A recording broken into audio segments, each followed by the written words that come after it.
उत्तर प्रदेश का एक खूबसूरत शहर बनारस, जहां पायल ने कुछ दिनों पहले ही एक सरकारी ऑफिस में ज्वाइन किया था।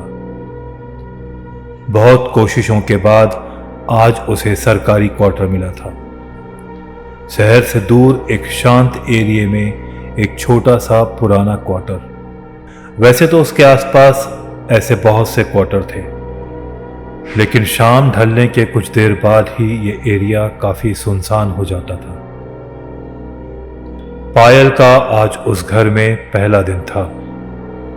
घर को अच्छे से जमाते जमाते पायल को काफी देर हो चुकी थी और वो पूरी तरह थक चुकी थी। इसलिए डिनर के लिए पायल घर से बाहर चली गई और डिनर करने के बाद लौटते समय एक मिठाई की दुकान से कुछ गुलाब जामुन ले आई। घर पहुंचकर पायल ने वो गुलाब जामुन का डब्बा फ्रिज में रख दिया और बिना खाए ही तुरंत सोने चली गई। बेडरूम में बेड के एक तरफ एक बड़ा सा लकड़ी का ड्रेसिंग टेबल था और बेड के दूसरे तरफ एक बड़ी सी लकड़ी की पुरानी अलमीरा। ये सारा सामान उस मकान में पहले से ही मौजूद था। पायल अभी नींद की आगोश में जाने ही वाली थी कि तभी उसे ऐसा लगा जैसे उसके पीछे की अलमारी का दरवाजा धीरे से खुल रहा है। लेकिन पायल इतनी थकी हुई थी कि उसने पीछे पलटकर भी नहीं देखा और वो तुरंत सो गई। सुबह जब उसकी आंख खुली तो उसने देखा अलमारी का दरवाजा खुला हुआ था। उसे लगा शायद अलमारी का डोर अच्छे से बंद नहीं हुआ होगा, इसलिए अपने आप खुल गया होगा। वो जल्दी से ऑफिस जाने के लिए तैयार हुई और जाने से पहले उसने फ्रिज का दरवाजा खोला और गुलाब जामुन खाने के लिए निकाले। लेकिन ये देखकर वो हैरान रह गई कि वो गुलाब जामुन का डब्बा खाली था। उसमें सिर्फ गुलाब जामुन का शिरा बचा हुआ था। उसे लगा शायद होटल वाले ने जानबूझकर उसे खाली डब्बा पकड़ा दिया है, इसलिए ऑफिस से लौटते समय एक बार फिर वो उस होटल पहुंची और होटल वाले को डब्बा दिखाते हुए कहा, भैया, कल हमने आपके यहाँ से आधा किलो गुलाब जामुन लिया था, लेकिन आज सुबह जब हमने डब्बा खोल के देखा तो उसमें तो गुलाब जामुन थे ही नहीं, सिर्फ चाशनी थी। यह सुनकर होटल के मालिक को बहुत अजीब लगा।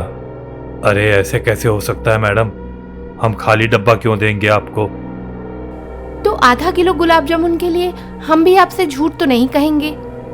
होटल के मालिक ने मुंह बनाते हुए कहा, ठीक है, आप कहती हैं तो शायद हो गया होगा गलती से। दिखाइए, मैं फिर से आपको दे देता हूं। दुकान वाले ने एक दूसरा डब्बा आधा किलो गुलाब जामुन तौलकर उसे दे दिया। बाहर से पायल ने डिनर पैक कराया और घर आ गई। घर पहुंचकर डिनर करने के बाद पायल ने एक गुलाब जामुन खाया और बिस्तर पर जाकर मोबाइल उठाकर टाइम पास करने लगी। लेकिन मन ही मन अभी भी वो गुलाब जामुन के बारे में ही सोच रही थी कि वो गुलाब जामुन आखिर गए कहाँ। लेकिन कल तो हमने उस आदमी को गुलाब जामुन डब्बे में डालते हुए देखा था। हमारे सामने ही उसने तोला था और उठाने पे डिब्बा भारी भी लग रहा था। फिर सुबह तक खाली कैसे हो गया? आखिर ये गुलाब जामुन गए कहाँ? खैर छोड़ो, हो सकता है तोलने के बाद उसने खाली डिब्बा अंदर से निकाल के हमें दे दिया हो। बनारस में वैसे भी बेवकूफ बनाने वालों की कमी थोड़ी है। मोबाइल देखते देखते जल्द ही पायल को नींद आ गई। वो ड्रेसिंग टेबल की तरफ मुंह करके सो रही थी, लेकिन थोड़ी देर बाद अचानक उसकी नींद खुली और उसे फिर से अलमारी के दरवाजा खुलने की आवाज सुनाई दी। पायल ने जैसे ही पलट कर देखा, डर के मारे उसके हाथ पैर वहीं जम गए। उसने देखा एक 8 साल का बच्चा अलमारी से निकलकर उस कमरे से बाहर जा रहा था।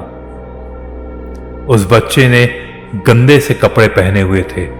एक पल के लिए तो पायल को अपनी आंखों पर विश्वास नहीं हुआ। कौन है वहां? लेकिन फिर बिना देरी किए पायल उठकर अपने कमरे से बाहर भागी। सामने वाला कमरा पूरा छान मारने के बाद भी उसे वो बच्चा कहीं दिखाई नहीं दिया। तभी उसने किचन की तरफ देखा।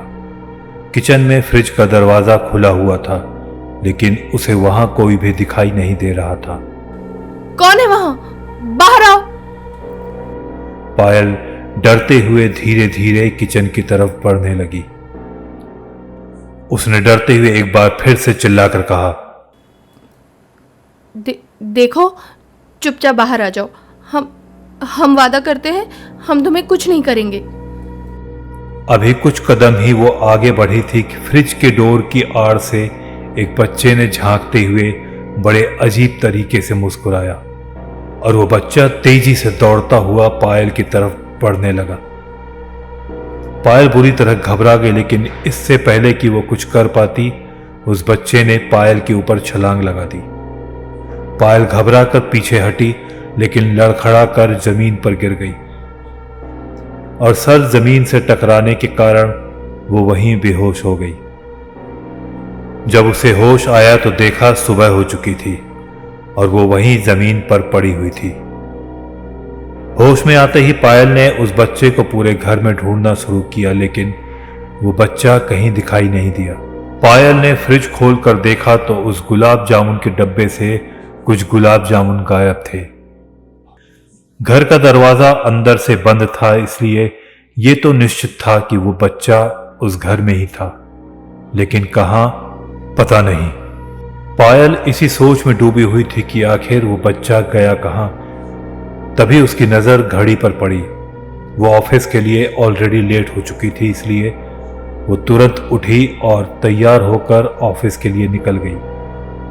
ऑफिस पहुंचकर उसने अपनी इस रात की घटना के बारे में अपनी कलीग ज्योतिका से बात की, लेकिन पायल की बात सुनकर ज्योतिका को उसकी बात पर यकीन नहीं हुआ। ओ कम ऑन यार पायल, तुझे जरूर कोई गलतफहमी हुई होगी। इट्स नॉट पॉसिबल यार, रात को कोई हॉरर स्टोरी तो नहीं पढ़कर सोई थी? नहीं, ये हमारा कोई वहम नहीं है। इवन पहले दिन रात को भी हमें अलमारी खुलने की आवाज़ सुनाई दी थी। हमें लगा शायद अलमारी का दरवाज़ा ढीला होगा, इसलिए खुल रहा है। लेकिन अब समझ आ रहा है, उस दिन भी उस बच्चे ने ही गुलाब जामुन खाए थे। लेकिन ये बच्चा है कौन और दिन में कहाँ गायब हो जाता है? कहीं वो भूत तो नहीं?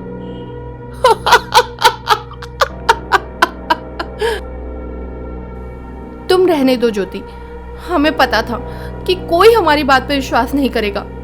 एक तो बड़ी मुश्किल से ये घर मिला है, ऊपर से तुम भूत की बातें कह के हमें डरा रही हो। अब तो ये घर भी नहीं छोड़ के जा सकती। अगर ऐसा है तो तू एक काम कर, आज रात को सोने से पहले उस अलमारी को लॉक लगा देना और फिर देखते हैं। अगर कुछ गड़बड़ महसूस हो तो तुरंत भागकर मेरे घर आ जाना। शाम को घर पहुंचते ही पायल ने लकड़ी की अलमारी का दरवाजा खोला, लेकिन वहां कोई नहीं था। घर में भी सब कुछ ठीक ठाक था। उसने तुरंत अपनी जरूरत का सामान निकालकर अलमारी को ताला लगा दिया।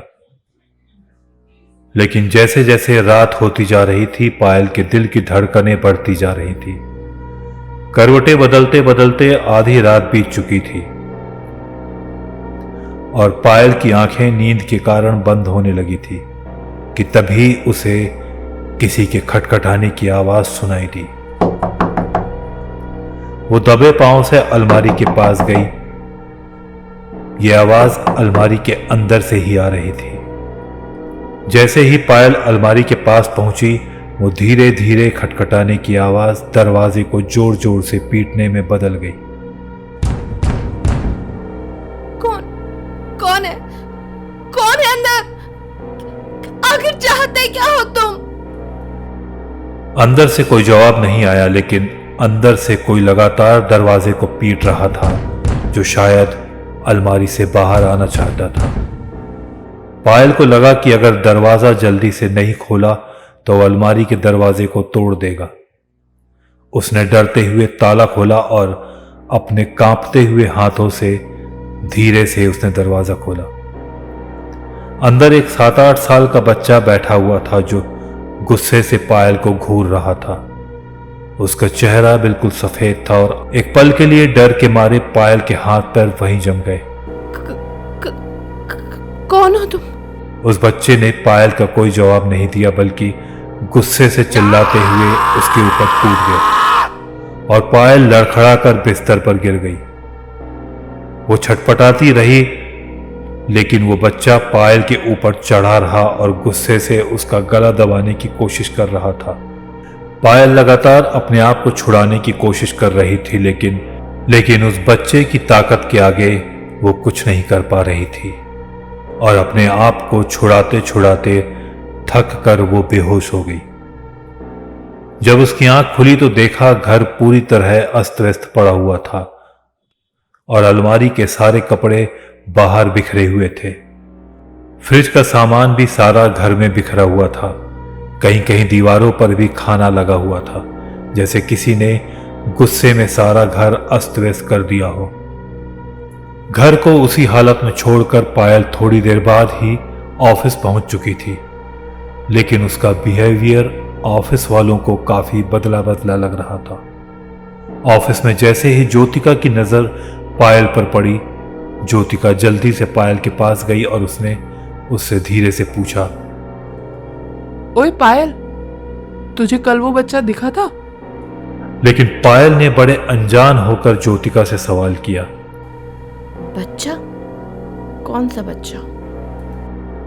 अरे वही बच्चा जो तेरे घर की अलमारी में रहता है। तूने ही तो बताया था, भूल गई? तुम्हारा दिमाग खराब हो गया है क्या ज्योति? पता नहीं तुम किस बच्चे की बात कर रही हो। भूल गई? हम उस घर में अकेले रहते हैं। पायल का ऐसा जवाब सुनकर ज्योतिका हैरान रह गई। वो समझ नहीं पा रही थी कि पायल को असल में हुआ क्या था। ज्योतिका ने कई बार पायल के घर जाने की भी कोशिश की, लेकिन पायल ने उसे कभी भी अपने घर के अंदर नहीं आने दिया। उस दिन के बाद से पायल का बिहेवियर पूरी तरह बदल गया था। ना वो ज्यादा किसी से बात करती थी और ना ही वो किसी को अपने घर बुलाती थी। एक साल यूं ही बीत गया और एक साल बाद पायल का प्रमोशन हो चुका था और उसे एक नया घर अलॉट हो चुका था। लेकिन पायल ने एक शर्त रखी। शर्त बहुत छोटी सी थी, लेकिन अजीब भी, कि अगर उसे अपने साथ लकड़ी की वो अलमारी ले जाने की परमिशन मिले तो ही वो नए घर में शिफ्ट करेगी। पुरानी अलमारी किसी के काम की नहीं थी, इसलिए उसकी बात मान ली गई और पायल ने उस अलमारी के साथ वो घर खाली कर दिया। लेकिन घर खाली करने के बाद जब उस घर के रिनोवेशन के लिए लोग वहां पहुंचे तो घर की हालत देखकर वो हैरान रह गए।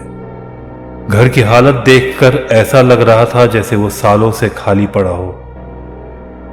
पूरा घर धूल से सना हुआ था और घर की सारी दीवारों और छत पर एक बच्चे और एक औरत के पैरों के निशान थे। इस बारे में पायल से कई सवाल किए गए, लेकिन उसने किसी का कोई जवाब नहीं दिया। उधर पायल का बदला हुआ बिहेवियर और घर की हालत देखकर ज्योतिका का शक बढ़ता जा रहा था और अपने शक को यकीन में बदलने के लिए एक रात वो चुपचाप पायल के घर पहुंची।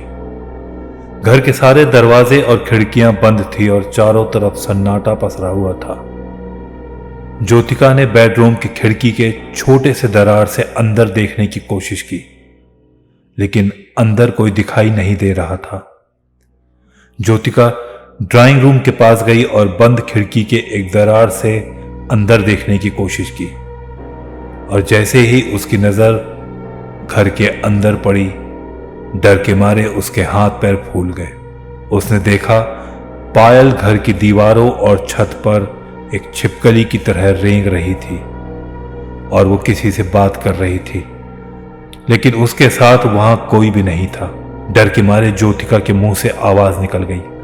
अगले दिन जब ज्योतिका वापस पहुंची तो देखा पायल अपनी सीट पर पहले से ही बैठी हुई थी और गुस्से से आंखें फाड़े हुए उसे देख रही थी। ज्योतिका यही सोच रही थी कि कहीं पायल ने रात को उसे देखा तो नहीं था। वो जाकर चुपचाप अपनी कुर्सी पर बैठ गई और अपना काम करना शुरू कर दिया। लेकिन तभी उसने देखा पायल ठीक उसके बगल में खड़ी हुई उसे गुस्से से घूर रही थी।